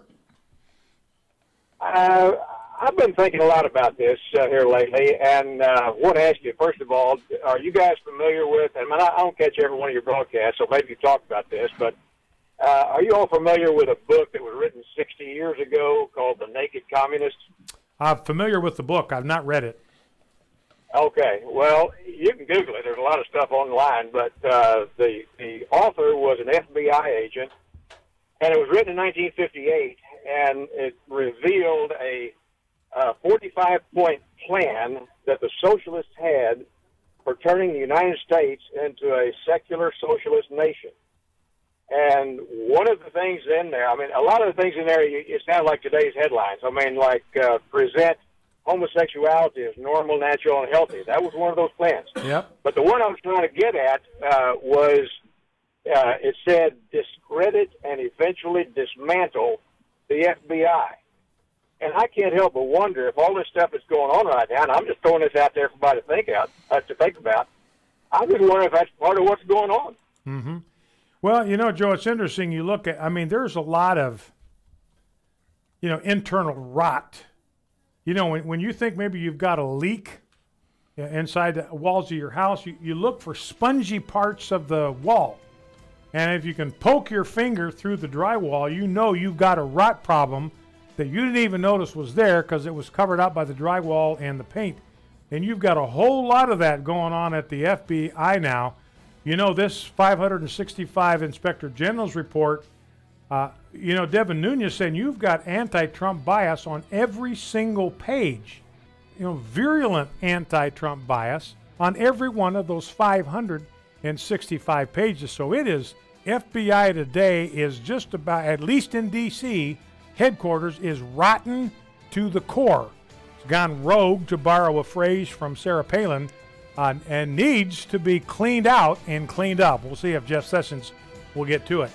That's it for today. Bow low before God, stand tall before man, stand in the gap, and never forget, with God's help, we are fighting a winnable war. See you tomorrow.